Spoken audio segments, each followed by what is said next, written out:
ছেলেদেরকে বলি, বাবা গুনাহ ছাড়ো, আব্বা তোমাদের কাছে অনুরোধ, বাপ এমন সুন্দর জীবন নষ্ট করো না। এই নারী, এই ছবি, এই জিনা, এই ব্যভিচার, এই অশ্লীলতাপূর্ণ এই উল্লাস, এই নর্তকীর নাচ গানওয়ালা এমন খেলা প্রত্যাখ্যান। শারীরিক সুস্থতার জন্য যদি নড়াচড়া করতে হয় তো তুমি কিছু শরীর নড়াচড়া করো, তুমি নিজস্ব ব্যায়াম করো, তোমার শরীর ফিটনেস ধরে রাখো, গুনাহ নাই, কোনো গুনাহ নাই। শুধু নামাজের ক্ষতি না হইলে, হারাম কোনো কিছুটার সাথে যুক্ত না হইলে শারীরিক নড়াচড়া জায়েজ আছে। বাকি এটার সাথে শরীয়তের কোনো কিছু কি হইতে পারবে না, খেলাফ হইতে পারবে। নামাজ ছুটতে পারবে না, হালাল উপার্জন ছুটতে পারবে না, এবং হারাম কিছু যোগ হইতে পারবে। আমাদের খতিবে আজম মোনাজের জামান আল্লামা নুরুল ইসলাম অলিপুরি দামাত বারাকাতুহুমুল আলিয়া এই কয়েকদিন আগে স্পষ্ট এই ব্যাপারে বক্তব্য দিয়েছেন। হযরত এটা পরিষ্কার বুঝায় যে 3 জিনিস যদি না হয় তো স্বাভাবিক যে কোনো রকমের খেলাধুলা, নড়াচড়া, শারীরিক ব্যায়াম, কসরত জায়েজ আছে। 1 নাম্বার হলো এর দ্বারা আমার দ্বীনের আখিরাতের ক্ষতি হইতে পারবে না, গুনাহ হইতে পারবে না। 2 নাম্বার হলো দুনিয়াবি হালাল প্রয়োজন, আপনি আপনার দোকান থুইয়া, ব্যবসা থুইয়া, চাকরি বাদ দিয়া, পড়ালেখা বাদ দিয়ে হাতে খেলে না, দুনিয়াবি হালাল যা প্রয়োজন এইটারও ক্ষতি হইতে পারবে না। আর 3 নাম্বার এটার সাথে কোনো গুনার কিছু মিশ্রণ থাকতে পারে। আল্লাহ আমাদেরকে বুঝার তৌফিক দান করেন। আমরা স্পষ্ট বললাম, কারো বিবেকে যদি থাকে তুমি মিলাইয়া নিও দুনিয়াবি উপকার আছে কিনা। ব্রাজিল আর্জেন্টিনার সাপোর্টারের সাথে দুনিয়াবি আমাদের রাষ্ট্রের, তোমার জীবনের, তোমার পড়ালেখার, তোমার উপার্জনের কোনো কিছুর সাথে কোনো মিল নেই, সম্পর্ক নাই। বলে এটা এমনি শুধু না, এমনি নিজে আমি শুধু এমনি হাসি, নিজে আতফাও লারি, নিজে পাও, এরকম মানুষকে যেই কোনো মানুষ বলবে এতে পাগল। এটা যে কেউ বলবে যে এ পাগল, এ নিজে হাসে, তাহলে এটা বলারও তো সুযোগ নাই যে হুজুর আমি এমনি, এটা হালাল হারাম না এত কিছু বুঝি না, আমি এমনি খেলা দেখি না। এমনি দেখবা কেন? সুস্থ স্বাভাবিক মানুষ যে পাগল না, সে এমনি করে কেমনে? স্বাভাবিক সুস্থ মানুষের তো একটা কাজের, আমি ক্যান্টনমেন্ট থেকে রওনা দিলাম, আমার পথে একজনে জিজ্ঞাসা যদি করে কই যান, না কোনো আনে যাই না, এমনি আড়িয়ে, তো হেইতে কি করবো? পাগলের কথা বুঝেন না? বাসে যদি কন্ট্রাক্টরে জিজ্ঞাসা করে প্যাসেঞ্জার রে যে কই যাবেন, না কোনো আনে যাবো না, এমনি বইছি আর কি, তো হেল্পার রে কি বলবে কন্ট্রাক্টর? এই পাগল উড়াইছ কীর্তি, তে কই কি এমনি বেলে বলছে। তাহলে এটা হইতে পারেনি কর্ণে। তাইলে কি কারণ? আখিরাতের কোনো উন্নতি নাই, রাষ্ট্রের কোনো উন্নতি নাই, আমার ব্যক্তির জীবনের, দুনিয়ার হায়াতেরও কোনো উপকার নাই, এমনি হওয়ারও কোনো কারণ নাই। তো কি কারণ হইতে পারে? আল্লাহ আমাদেরকে মাফ করে। আমরা গুনাহ ছাড়তে হবে, আমাদেরকে পাপ ছাড়তে হবে। দুনিয়ার ভালো থাকা, আখিরাতের ভালো থাকার জন্য অন্যতম জরুরি গুনাহমুক্ত জীবন। একজন মানুষের জীবনে 3টি জিনিস মৌলিকভাবে জরুরি। কয়টি জিনিস বলেন? এই শেষ কথা আমার, এই আয়াতটা পড়ার জন্য এই 3টা কথা বললেই মুখে আপনি শেষ। 1 নাম্বার ঈমান। 1 নাম্বার ঈমান। ঈমানবিহীন জীবন ব্যর্থ। যার ঈমান নাই ওই মানুষ পৃথিবী যদি 10-12 মালিক হয় তারপরও সে কি ব্যর্থ, 1 নাম্বার সফলতা, কামিয়াবি, কৃতকার্যতা, এর জন্য প্রথম জরুরি কি? ঈমান জরুরি। ঈমানবিহীন মানুষ ব্যর্থ। পৃথিবীর সমস্ত কাফের ব্যর্থ, পৃথিবীর সমস্ত মুশরিক ব্যর্থ। 1। 2 নাম্বার তাকওয়া। 2 নাম্বার কি বলেন? তাকওয়া। তাকওয়া মানে কি? তাকওয়া মানে 2 কথা। 1, গুনাহ থেকে বেঁচে থাকা, আদেশ পালন করতে থাকা, আল্লাহর রাসূলের নিষেধগুলো বর্জন করা, আল্লাহ আদেশগুলো পালন করা, এটা আমাদের জীবন তাকওয়া। এখানে কোনো অফিস টাইম, বিরতি টাইম নাই। তাকওয়া থেকে মুক্ত ইমানদারের কোনো জীবন নাই। মানে এটা অফিস সিস্টেম না যে 8টা থেকে 4টা আমি আপনার অফিসের কর্মচারী, অতএব এই 8 ঘন্টা আপনি যা বলতেছেন আপনার অফিসের নিয়মে আমি চাকরি করলাম। 4টায় যখন ছুটি, এবার আমি মুক্ত স্বাধীন। এবার পরের দিন 8টা পর্যন্ত আপনার আর জানার দরকার নাই আমি কি করি কি খাই, আমি হাসি না কাঁদি, আমি নাচি না গুঞ্জাই, আপনার দরকার নেই। আমার আবার কালকে 8টা বাজে আপনি আমার অফিসে পাইলেই হইল না। ইসলাম এটাকে বলে না যে আল্লাহ এখন আমি মাগরিব পড়ছি, এসা পর্যন্ত মাঝখানের এই 1.5 ঘন্টা আপনার কোনো জানার দরকার নাই। আমি নাচি নইলে লাফাই, আমি হাসি নইলে কান্না করি, আপনার কোনো দরকার নাই। আমারে আবার এশার নামাজে পাইলেই চলবো। আবার এশার পরে ফজর পর্যন্ত মাঝখানের 8 ঘন্টা আপনার কোনো কাজ নাই, এরকম না।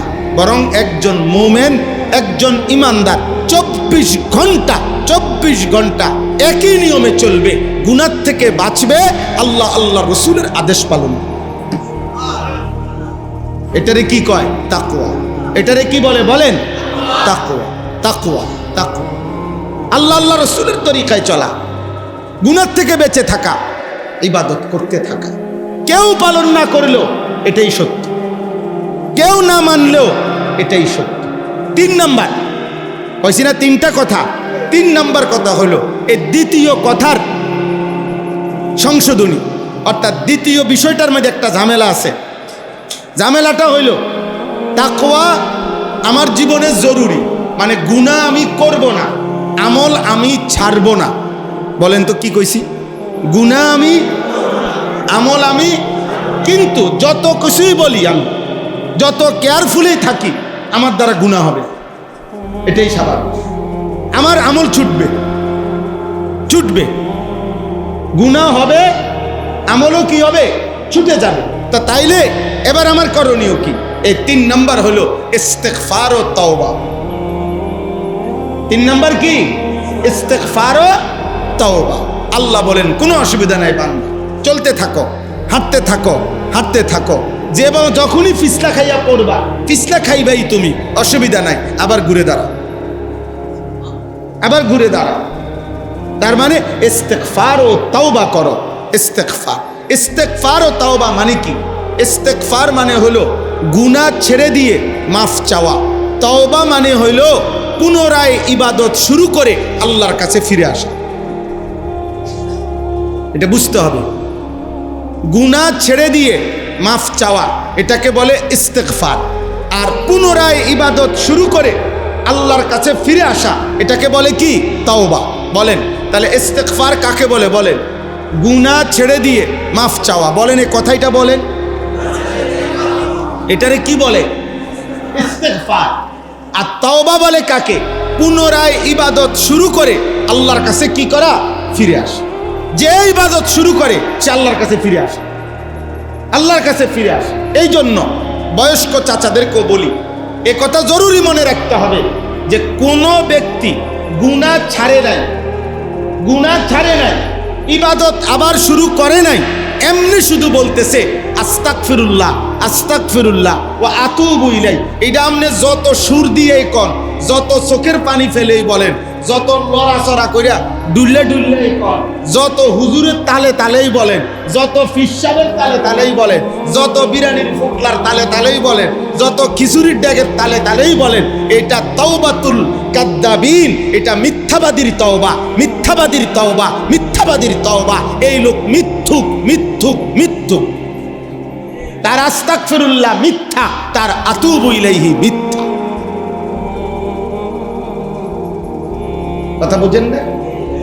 এটা কিতাবের কথা, এটা আউলিয়াদের কথা, এটা ওলামাদের কথা। আপনি সুদের টাকা সম্পূর্ণ আগের জায়গা, জেনে যেই টাকা এনে রয়ে গেছে, কিস্তি যেটা জেনে এটা রয়ে গেছে, বিড়ি পকেটে, টেলিভিশনে উনি গিয়েই আইসেও টেলিভিশন থেকে আবার গিয়েই বসবে টেলিভিশনে। মসজিদে ঢুকবার আগে গালি দিয়ে আইছে, মসজিদে বাইরেও গালি দেয়, মাইজগান দিয়ে কয় আস্তাগফিরুল্লাহ রাব্বি মিন কুল্লি দামবিন ওয়া আতুবু।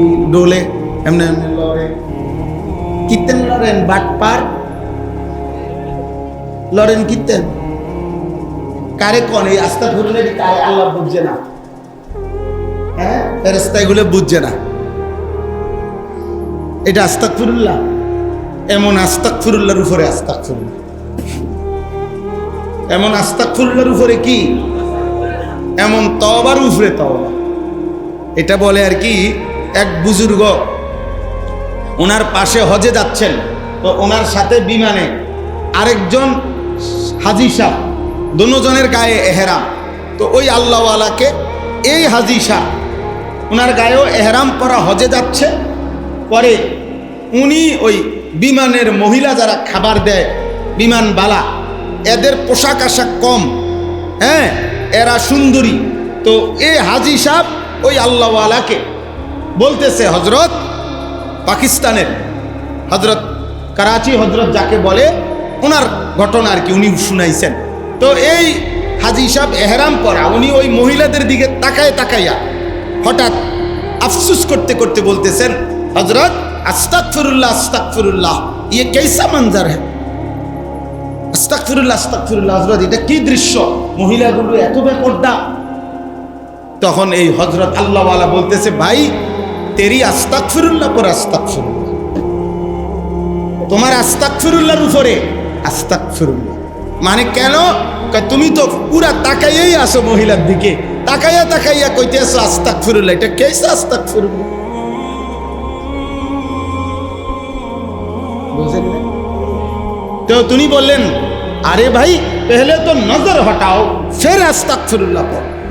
আগে তো কি করো, নজর হটাও, আরে আগে তো চোখ সরাও, এরপরে না কইবা কি আস্তাগফিরুল্লাহ। তুমি যদি সাইয়া রইছো বেড়ির দিকে,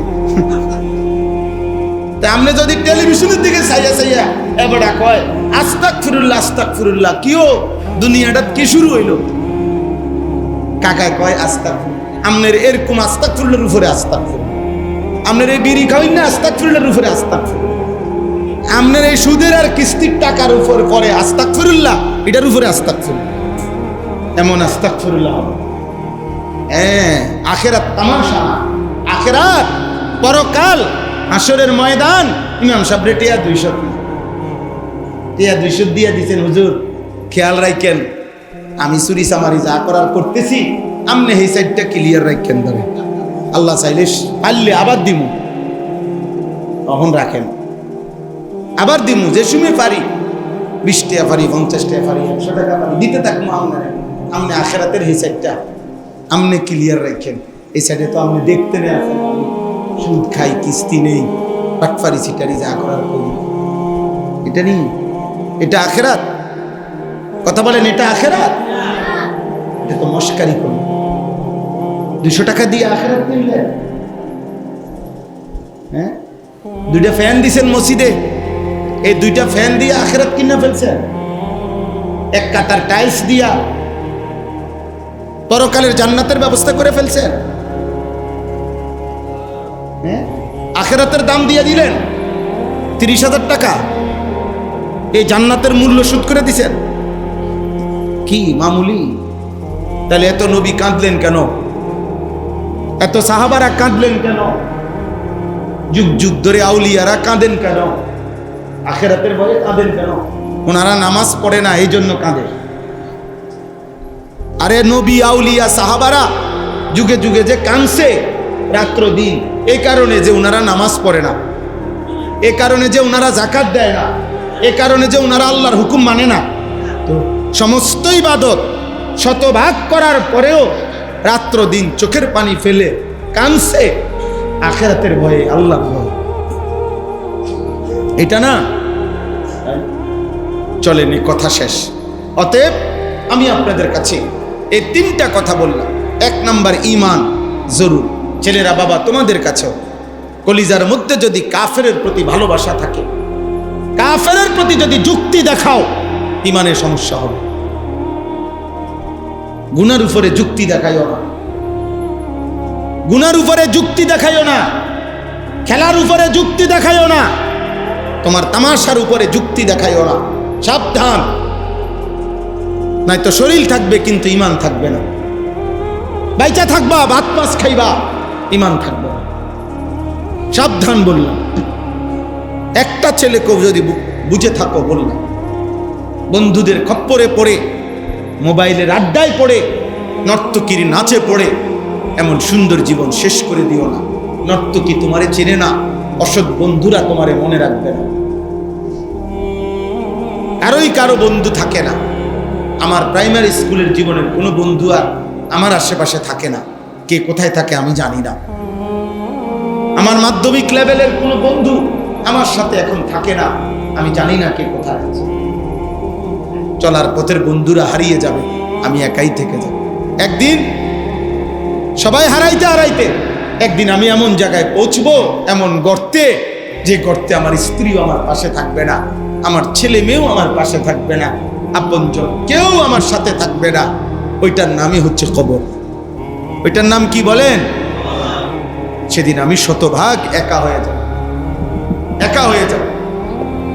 এজন্য হাদিসে আছে, আল্লাহর নবী বলছে, কবর ডাক দিয়ে বলে, দুনিয়ার মানুষ, আনা বাইতুল ওয়াহদা, আমি একাকিত্বের ঘর। আনা বাইতুদ দুদ, আমি পোকামাকড়ের ঘর। আনা বাইতুল গুরবা, আমি অপরিচিতের ঘর। অপরিচিত মানুষ দুনিয়াতে ঘর দেখলে আরেকজনের বাড়ি গেলেও বোঝে কোনটা বাথরুম, কোনটা ড্রয়িং রুম, কোনটা ডাইনিং রুম। মানুষের একটা আইডিয়া আছে না? প্লাস্টিকের দরজা, এটা দেখলে বুঝুন যে এটা বাথরুম। স্বাভাবিকভাবে প্লাস্টিকের দরজা এগুলো বলা হয় কি? বাথরুম। ওয়াশরুম কোনটা এটা বোঝে সে। কোনটা ডাইনিং রুম, ওই সোফা আছে যে রুমে, এটা আন্দাজ করে সবাই এটাই কি রুম, সামনের রুম, ডাইনিং রুম। তাহলে দুনিয়ার মানুষ একজনের ঘর আরেকজনের ঘর দেখলেও চিনে। আল্লাহ রাসূল বলে, কবর বলে যে, হে দুনিয়াবাসী, আমার কাছে আসলে দুনিয়ার যত ঘর তুমি জীবনে দেখছো, কোনো ঘরের সাথে মিল পাইবা না, এটা অপরিচিত ঘর।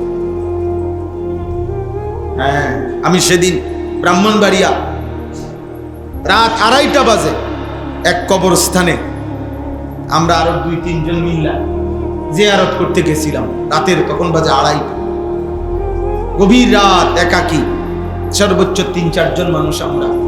বড় কবরস্থান, আমাদের একজন নিকটতম মানুষের কবর সেখানে ছিল। তো আমি ওনার জানাজায় যাইতে পারি নাই, দূরে কোথাও মাহফিলে ছিলাম, যার কারণ পরে অনেকক্ষণ দাঁড়াইছিলাম, আধা ঘন্টা। চারিদিকে তাকায় দেখলাম অনেক কবর, লাইট আছে সুন্দর। আমার সাথের ওপরে বললাম যে, এই পৃথিবীতে মাটির উপরে কত উল্লাস, কত আয়োজন, কত চিৎকার, কত কিছু হইতেছে, এই মানুষগুলো এখানে পড়ে আছে চুপ, এরা নড়েও না, এরা কথাও বলে,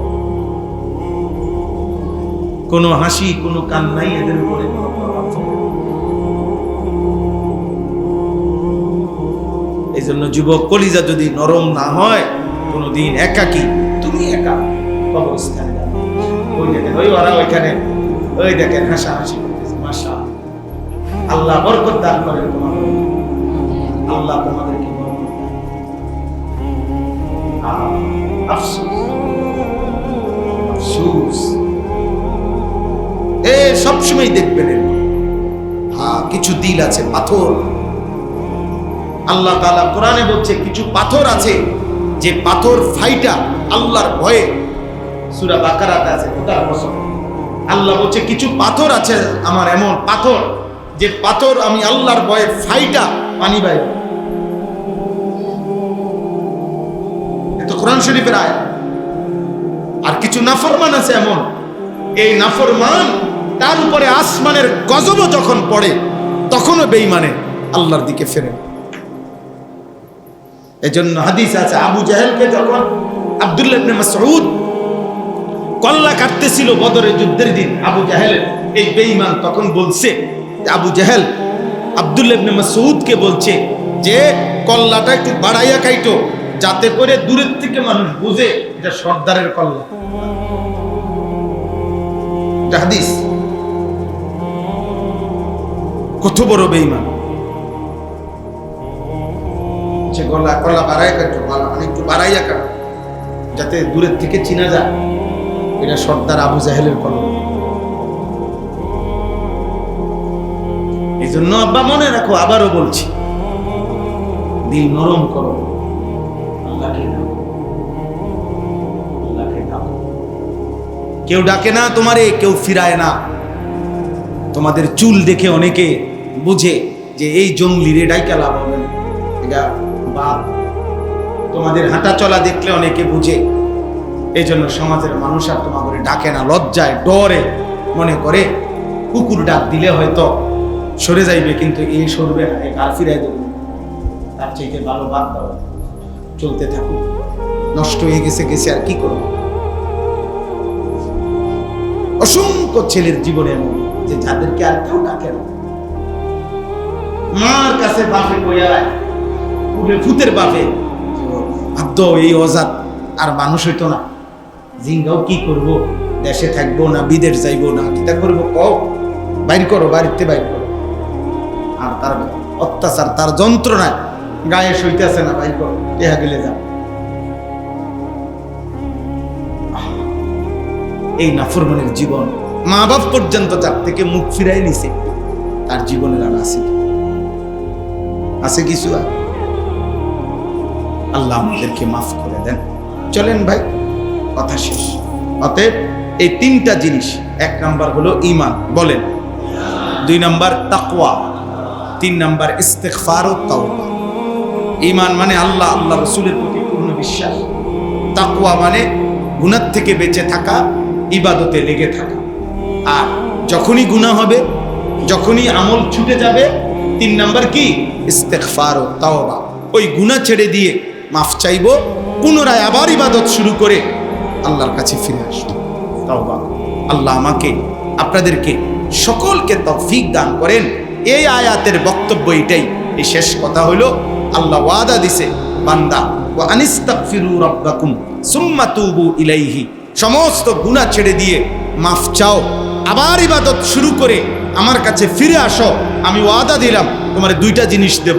ইউমাত্তিউকুম মাতাআন হাসানান ইলা আজালিম মুসাম্মা, তোমার বাকি হায়াত, দুনিয়ার জীবনের বাকিটুকু হায়াত, তোমার সমস্ত প্রয়োজন হালাল ভাবে, পবিত্র ভাবে আমি আল্লাহ পূরণ করে দেব।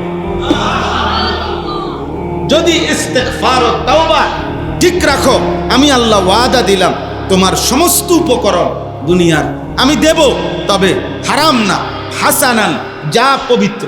নারী চাহিদা তোমার আমি পূরণ করে দেব, পবিত্র স্ত্রী দিয়া, নর্তকী দিয়া না, মোবাইলের উলঙ্গ নারী দিয়া না, বেশ্যার পতিতা দিয়া না, পবিত্র স্ত্রী দিয়া।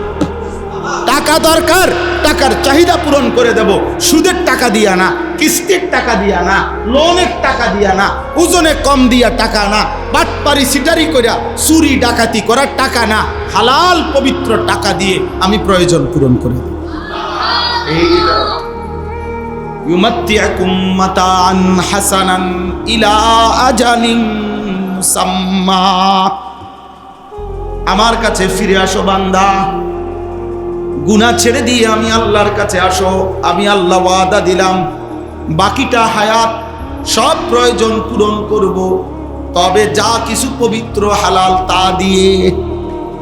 কি দিয়ে না? গুনাহ দিয়ে না, হারাম কিছু ধরতে হবে না, কুত্তার গোশত শুকরের গোশত খাইতে হবে না, সুদের টাকা কিস্তির টাকা নিতে হবে না, মোবাইলের নর্তকী দেখতে হবে না।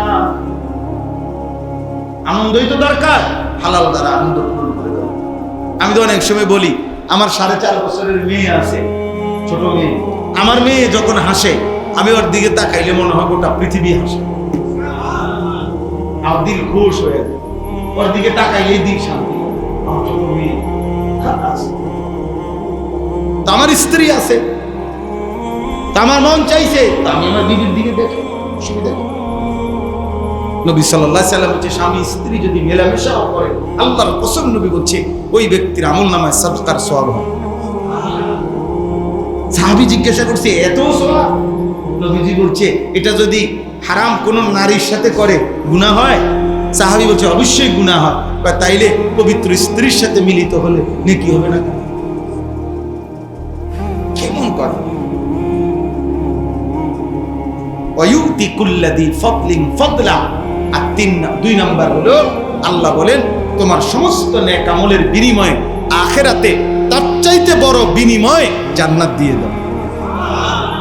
ওয়া ইন তাওয়াল্লাউ, আর যদি মুখ ফিরায় নাও, আমি আল্লাহর কথার থেকে ফাইন্নী আখাফু আলাইকুম আযাবা ইয়াউমিন কাবীর, তাহলে আমি আল্লাহ নবীজির ভাষায় বলছেন যে ভয়ঙ্কর, ভয়ানক, কঠোর, মারাত্মক আযাবের ভয় করছি।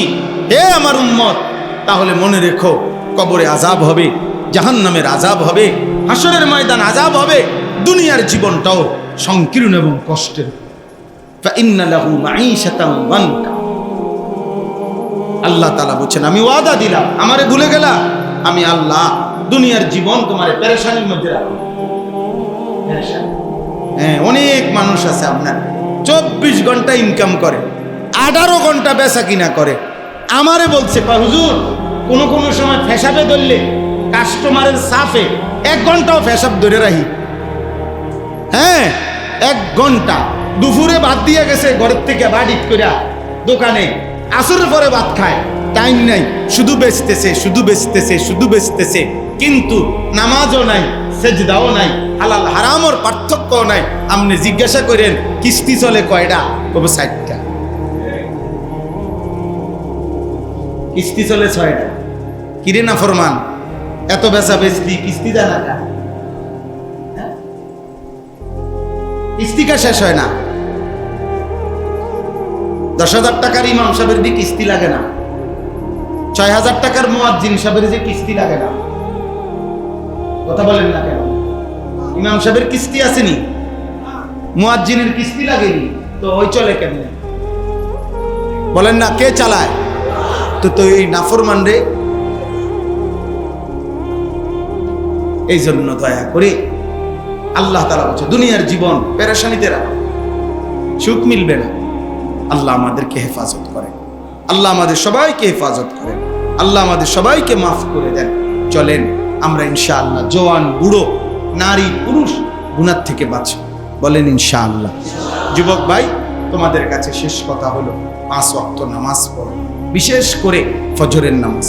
ফজরবিহীন মোমেন হয় না। ফজরের নামাজ, আলহামদুলিল্লাহ সারা বাংলাদেশে আমরা ফজরের নামাজের জন্য খুব মেহনত করি, ফজর ক্যাম্পেইনের কাজ করি। আমাদের একটা কাজ আছে ফজর ক্যাম্পেইন, মানে ফজরের নামাজের মুসল্লি বৃদ্ধির চেষ্টা। ক্যাম্পেইন মানে প্রচারণা। সারা বাংলাদেশে অনেক যুবক ছেলে ইতিমধ্যে আমাদের এই কাজটা করে, আলহামদুলিল্লাহ। স্কুলের ছেলে, কলেজের ছেলে, ইউনিভার্সিটির ছেলে, সাধারণ ছেলে, যারা কাজটা কি সহজ কাজ। একজন ছেলে সিদ্ধান্ত নিবে আমি ফজর পড়ব, আমার একজন বন্ধুকে ফজরের নামাজের জন্য মসজিদে ডাকবো,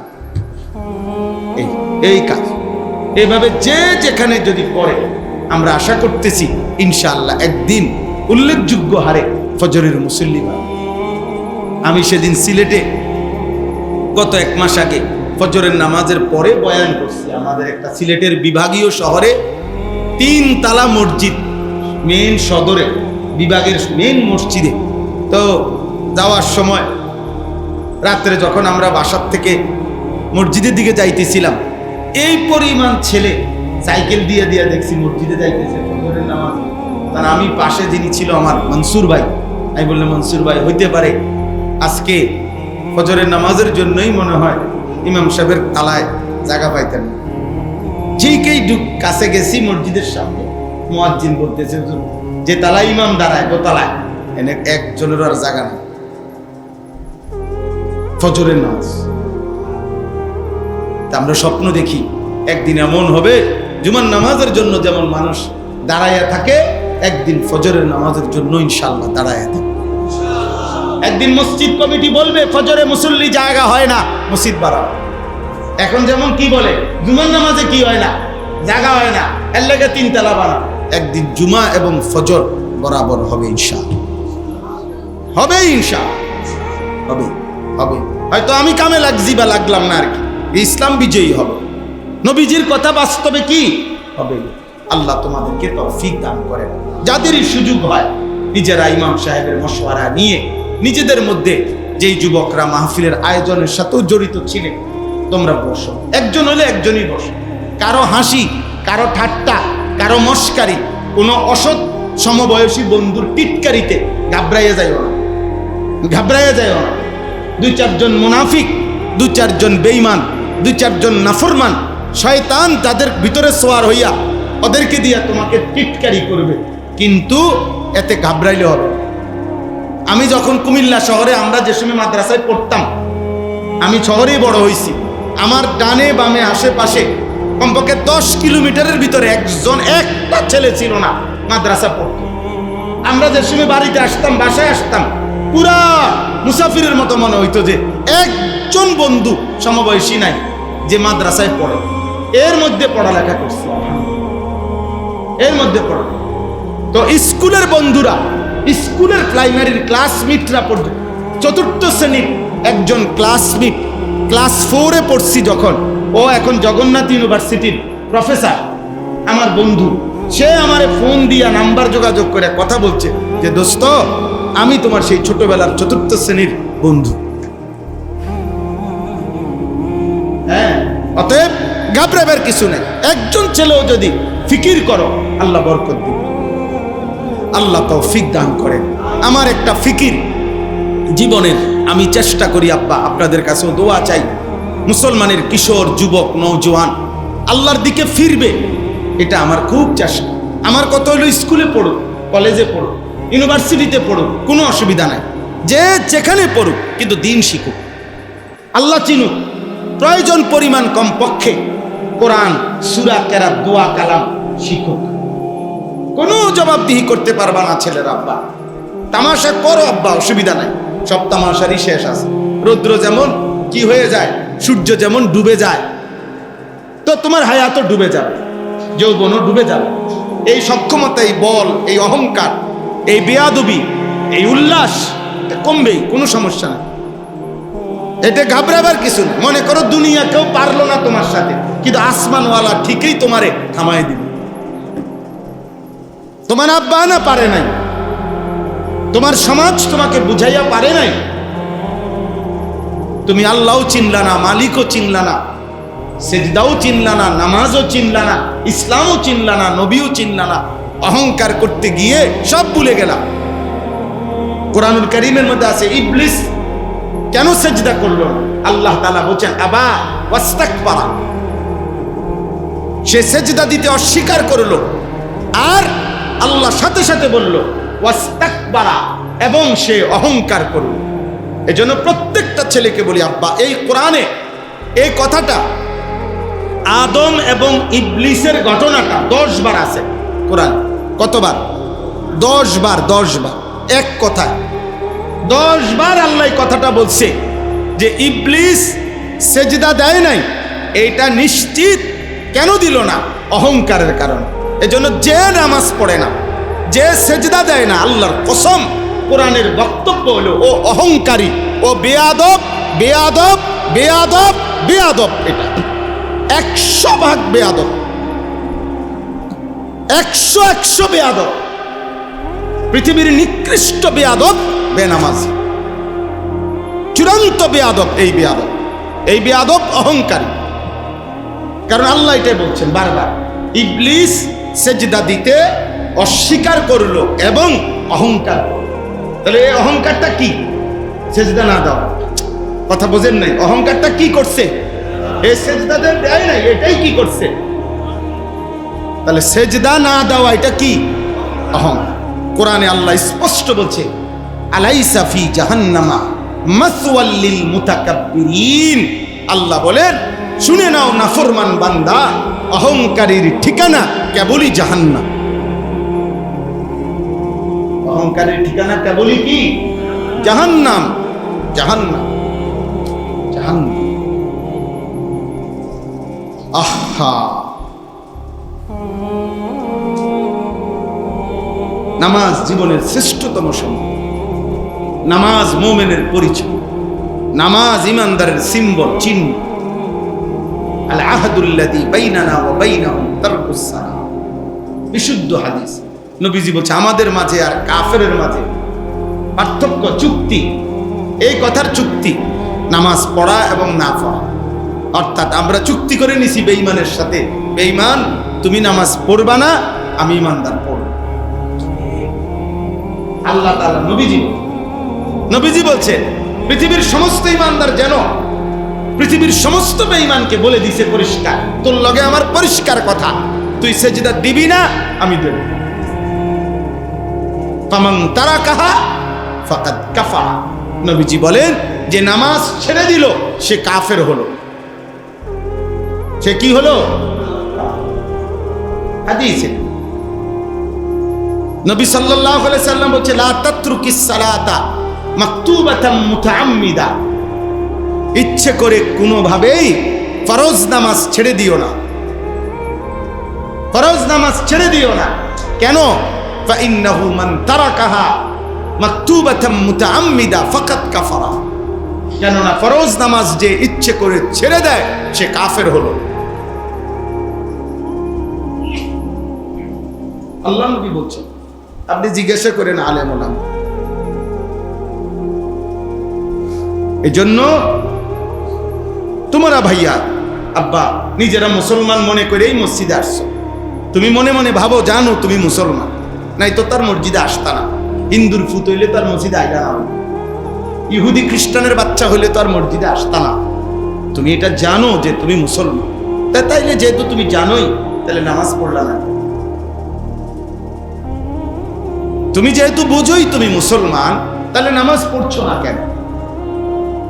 আর নামাজে যদি পড়তে মন না চায় তো ইসলামের পরিচয় ধরে রাখতেছো কেন?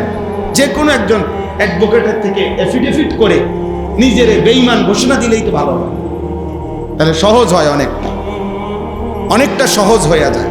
একবারে প্রকাশ্যে খোলামেলা পরিষ্কার বলে দিলেই ভালো যে পৃথিবীবাসী ইসলাম আমার পছন্দ না, আল্লাহ আমার পছন্দ না, মদিনার নবী আমার পছন্দ না।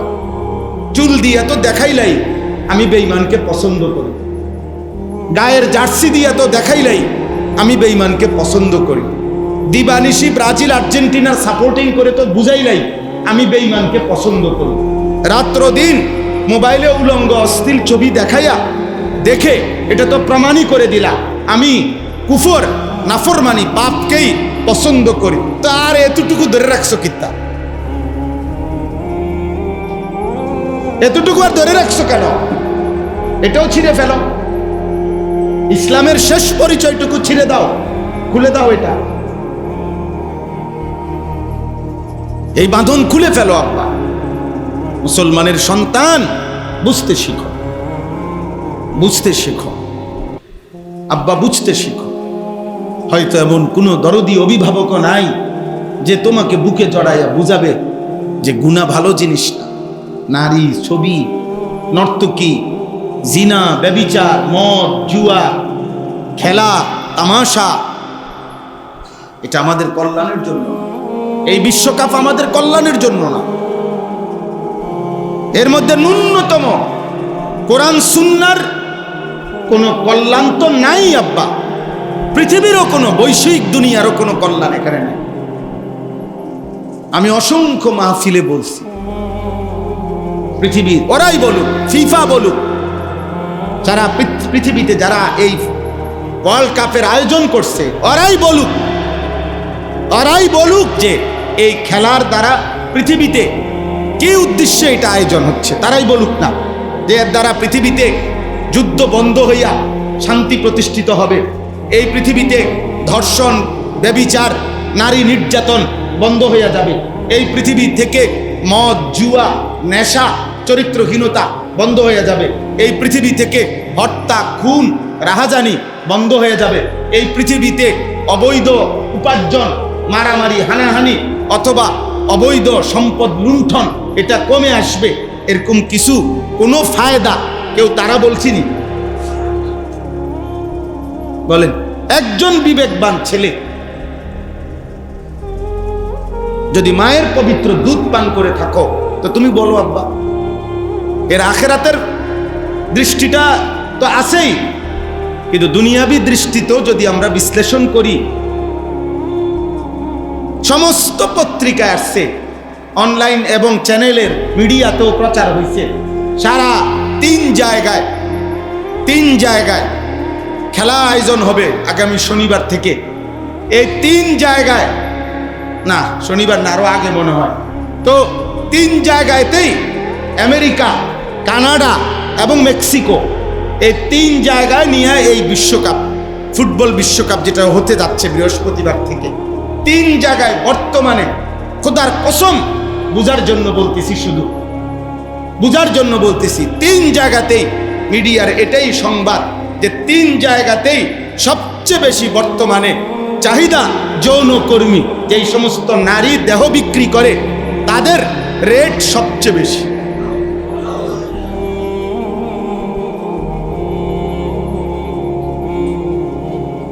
হ্যাঁ, আমি সুনির্দিষ্টভাবেই বললাম, দেখেই বলছি, পত্রিকার খবর এবং মিডিয়ার খবর দেখেই বলছি। এর মানে কি আব্বা? এর মানে কি? হ্যাঁ, অতএব কি পরিমাণ মদের বোতল সরবরাহ হবে, কি পরিমাণ নারী সরবরাহ হবে,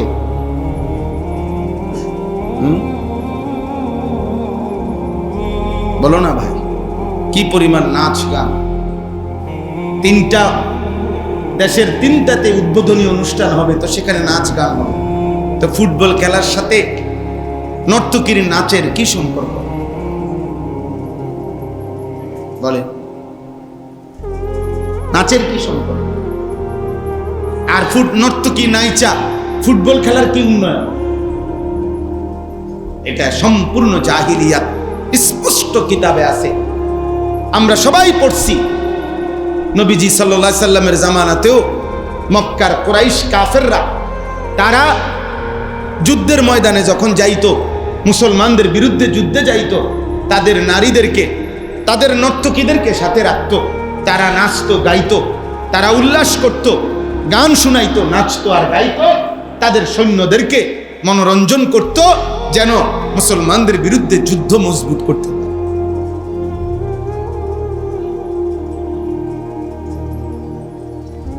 এজন্য ভাইয়া এটা বুঝো আব্বা, বুঝো। তোমরা যারা খেলোয়াড়দের জার্সি পড়েছ, গেঞ্জি, তোমরা নিজেকে স্পষ্ট দাঁড়িয়ে এখন বলো, এর দ্বারা তুমি নিজেকে কি পরিচয় দিতে চাচ্ছ? মুসলমান না ব্রাজিল? মুসলমান না আর্জেন্টিনা? বলো ভাই। হ্যাঁ, মনে করো হাসি দিয়া উড়াইয়া দিলা, অসুবিধা নাই, তোমার জন্য পৃথিবী থামবে না, আমার জন্য পৃথিবী থামবে না, কারো জন্যই না। ফেরাউনের মৃত্যুতেও সূর্যের কিছু হয়েছে না, আবার আব্দুল কাদের জিলানির মৃত্যুতেও সূর্যের কি হয় নাই? কিছু হয় নাই, সূর্য চলতেই থাকছে। সময় কি চলে, সময় কারো জন্যই থামে না, ইমানদার হোক আর নাফরমান, কারো জন্যই আটকাবে না। আমরা যারা মাগরিবের নামাজ জামাতে পড়ছি, আমাদেরও সূর্য ডুবছে। তোমরা যেসব নাফরমান মাগরিবের নামাজ পড়ো নাই, তোমাদেরও সূর্য ডুবছে। এখন তোমাদের রোদ না, তোমাদেরও সূর্য ডুবা। সময় চলমান, সময় তোমারে নিয়ে আমারে নিয়ে চলতেই আছে। কিন্তু একথা বুঝাইতে হবে, একথা বুঝতে হবে, একথা বুঝতে হবে। পৃথিবীর উন্নয়ন কি, আমার দেশের উন্নয়ন কি? এই লক্ষ লক্ষ কোটি কোটি টাকা আমাদের বাংলাদেশেই যা ব্যয় হচ্ছে এই খেলাকে কেন্দ্র করে, আমার দেশের রাষ্ট্রের অর্জন কি? আমাদের বাংলাদেশের কি কি লাভবান হবে তোমাদের এই যুবকদের এই উল্লাসের দ্বারা? বলো, দেশের সমৃদ্ধি কি? আল্লাহ আমাদেরকে হেফাজত করে। এজন্য এটা স্পষ্ট, রাসূলুল্লাহ সাল্লাল্লাহু আলাইহি সাল্লাম বলছেন, আল্লাহর নবী বলছেন, যে ব্যক্তি যার সাদৃশ্য গ্রহণ করবে, খোদার কসম নবীজি বলছে, ফাহুয়া মিনহুম, সে তাদেরই অন্তর্ভুক্ত হবে। নবীজি বলছেন, আল মারউ মা মান আহাব্বা, যে যাকে ভালোবাসবে কিয়ামতের দিন সে তার সাথেই থাকবে। হাদিস শুনেন, চাচারা শুনলে খুশি হবেন। এই হাদিস যেদিন নবীজি বলছে, হযরত আনাস এই হাদিসের বর্ণনাকারী, হযরত আনাস রাদিয়াল্লাহু তাআলা আনহু, উনি বলছেন যে আল্লাহর কসম, ইসলাম গ্রহণ করার পর থেকে নবীজির সাথে আমরা সাহাবারা এর আগে আর কোনোদিন এত বেশি খুশি হই নাই এই দিন যে পরিমাণ খুশি লাগছে যে নবী বলছে যে যাকে ভালোবাসে তার সাথে হাসরের ময়দানে থাকবে। হযরত আনাস বলেন, আমি চিৎকার করে পৃথিবীবাসীকে বলতে চাই, আমি আল্লাহকে ভালোবাসি, আমি আমার নবী মুহাম্মদ সাল্লাল্লাহু আলাইহি সাল্লামকে ভালোবাসি, আর অতএব আমি আশা করি আখিরাতে জান্নাতে আমি নবীর পাশেই থাকবো ইনশাআল্লাহ। এই কথা তিনি বলেন, এই কথা ভেবে আমরা সাহাবীরা খুশি হয়ে গেছি যে হ্যাঁ, যে নবীর সাথে জীবন কাটাইলাম দুনিয়া, ভালোবাসার বরকতে আশা করি আখিরাতেও ওনার সাথেই থাকবো।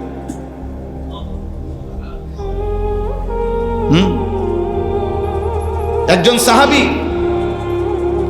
স্পষ্ট হাদিসের মধ্যে আছে, এক সাহাবী নবী সাল্লাল্লাহু আলাইহি সাল্লাম একদিন একাকী ইস্তেঞ্জা করে বের হইছেন। ওই সাহাবী দ্রুততম সময়ে নবীজির ওযুর পানি, মেসওয়াক এগুলো এনে দিছেন। আল্লাহ নবী খুব খুশি হইছেন, খুশি হয়ে বলছেন, তুমি আমার কাছে একটা কিছু চাও, আজকে দেব, যাও একটা কিছু বলো, কি? নবীজি বলছেন, তখন ওই সাহাবী বলছে, আসআলুকা মুরাফাকাতাকা ফিল জান্নাহ।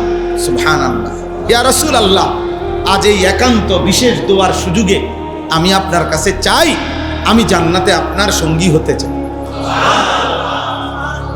আল্লাহ নবী সাল্লাল্লাহু আলাইহি ওয়াসাল্লাম বলছে, আওয়া গায়রাহা, সাহাবী অন্য কিছু চাও, এটা না। ওই সাহাবী বললেন, ইয়া রাসূলুল্লাহ, আপনি বলছেন চাইতে, আমি এটাই চাইলাম, আমার এটা লাগবে, আমি আপনার সঙ্গী হতে চাই জান্নাতে। আল্লাহ নবী সাল্লাল্লাহু আলাইহি ওয়াসাল্লাম তখন বললেন, তাহলে ফাআইন্নী বিকাসরাতিস সুজুদ, তাহলে তুমি আমারে সহযোগিতা করো বেশি বেশি সেজদার মাধ্যমে, নামাজ ঠিক করে পড়ো, বাকিটা আমি দেখমু, আমি তোমারে জান্নাতে পাশেই রাখব। সাহাবায়ে কেরামের একান্ত একটা দোয়ার সুযোগ পাইছে, একটা চাওয়ার, এই সুযোগটা কামে লাগাই দিছে যে নবী আপনার সঙ্গী হতে চায়। কে বুঝাইতে চাচ্ছ আল্লাহ? তোমরাই চালাক, আমরা সবাই বেকুব হয়ে গেলাম। ওই দেখো, ওই বেয়াদব ওর গায়ে হেলান দিয়া মা, আপনারা দেখবেন, আপনারা যদি আপনাদের ছেলে, এই 200 ছেলে একসাথ করেন, ওদের চেহারা দেখলে, চুল দেখলে, ওদের নড়াচড়া দেখলে আফসোস লাগবে, কোন বিবেক লাগবে, যাহা আমাদের সন্তান কি করছে, আমরা কোথায়, ইসলাম কোথায়, দ্বীন কোথায়, কোরআন কোথায়, নবীর সুন্নাহ কোথায়, মুসলমানের বাপ কোথায়, মা কোথায়, পরিবার কোথায়, পারিবারিক বন্ধন কোথায়, বলেন। নবী সাল্লাল্লাহু আলাইহি সাল্লামের স্পষ্ট হাদিস, সাহাবায়ে কেরাম বলতেন, আমরা যখন আমাদের সন্তান জন্মগ্রহণ করত, সর্বপ্রথম আমরা আমাদের কুলের বাচ্চাটাকে প্রথম নবীজি সাল্লাল্লাহু আলাইহি সাল্লামের কাছে নিয়ে আসতাম, নবীজির কোলের মধ্যে দিতাম, আর আল্লাহ নবী প্রথম খেজুর কিংবা মধু দিয়ে সামান্য চাবাইয়া তিনি উনার থুতু মুবারক সহ ওই বাচ্চার মুখে দিয়ে দিতেন, আর আমরা খুশি হইতাম যে সন্তানের প্রথম থুতু লালা মুহাম্মদ আরবি সাল্লাল্লাহু আলাইহি সাল্লামের পবিত্র লালা।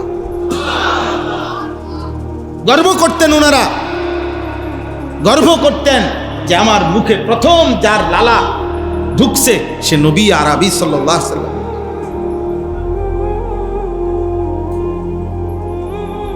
আপনারা এক জায়গা না, সব জায়গায় বলি।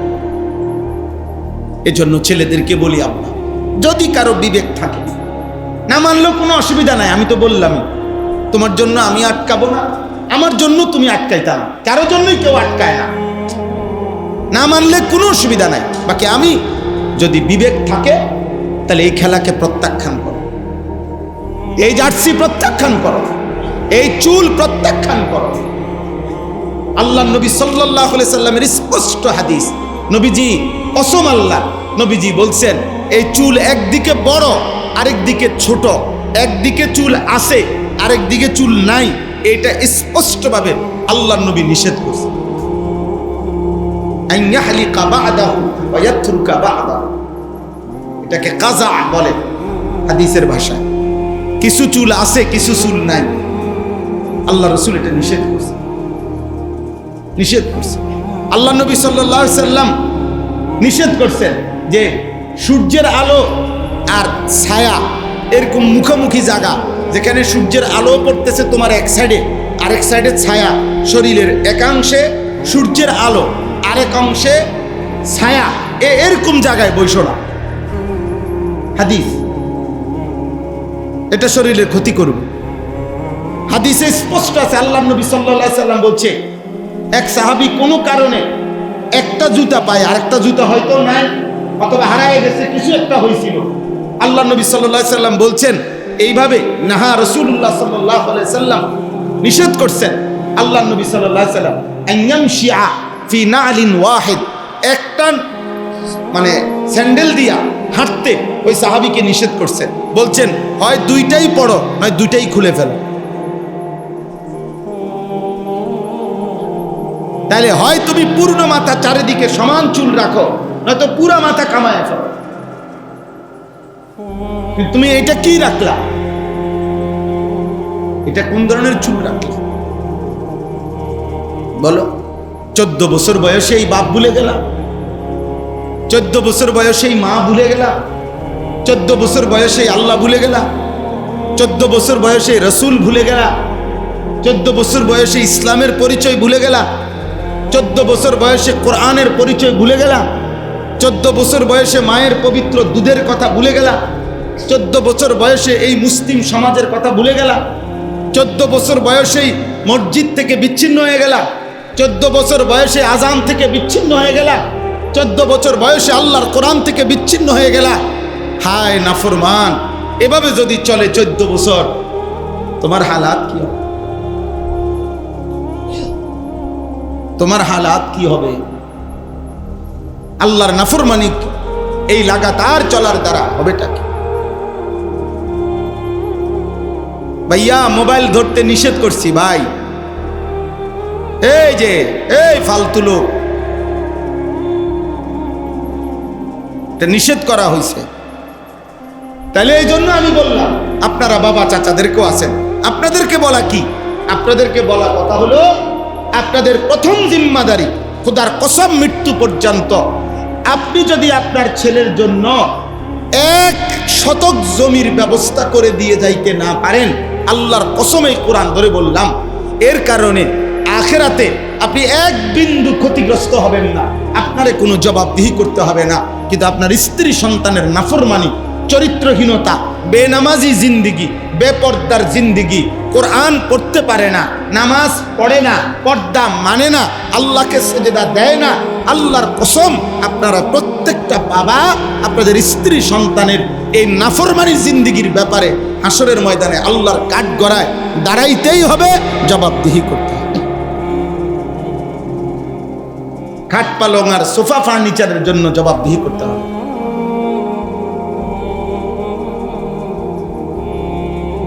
কেউ বলবে না কিয়ামতে, তুমি বাচ্চা থাকতে তোমার ফুতের লেগে ঘর করে দিয়ে গেল না, না এটা কোনো দরকার নেই। দরকার ঈমান, ইসলাম। ওয়া'মুর আহলাকা বিস-সালাহ ওয়াসতাবির আলাইহা, কোরআনের স্পষ্ট আয়াত। আল্লাহ বলছে তুমি তোমার পরিবারের সদস্যদেরকে নামাজের আদেশ করো, নিজে নামাজের উপরে মজবুত থাকো। লা নাসআলুকা রিজকা, পরিবারের কারো জন্য রিজিকের কোনো পেরেশানি, সহযোগিতা আমি চাই না তোমার কাছে। নাহনু নারযুকুকা, আমি একাই আমি আল্লাহ সকলের রিজিক দেব। তোমার ফুত আমি পাঠাইছি, তোমার ছেলে আমি পাঠাইছি,